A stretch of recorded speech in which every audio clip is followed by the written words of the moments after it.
Favorite part of the program, which means we got to talk about Federal Hocking. Fed Hawk reporters Clark, Wicks, and Taylor Bruck join me. The girls have almost doubled their wins from last season, but Clark, man, the boys are still looking for win number one. It was another rough week for the boys, Eric. They dropped a close game against Eastern on Tuesday and then fell to Miller at home Friday night. Despite being the only team in the TVC without a win this season, the Lancers really are making progress. Believe it or not, the Lancers led the Eagles throughout most of the game Tuesday night.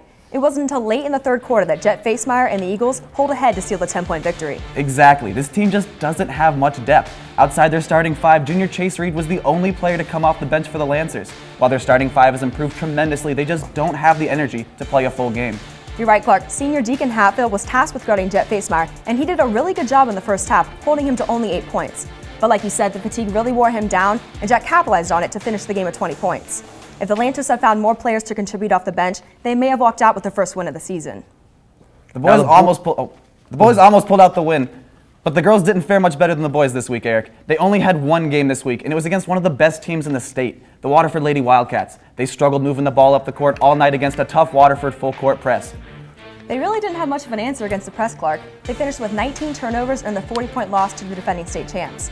But with the toughest game of the season out of the way, the Lady Lancers look to finish the season strong. Exactly. A 13-9 season for Federal Hocking honestly isn't as crazy as it may sound. Of the remaining games, all 5 teams have losing records. And just like the boys, these girls have made a ton of progress, and I see no reason why they can't win out.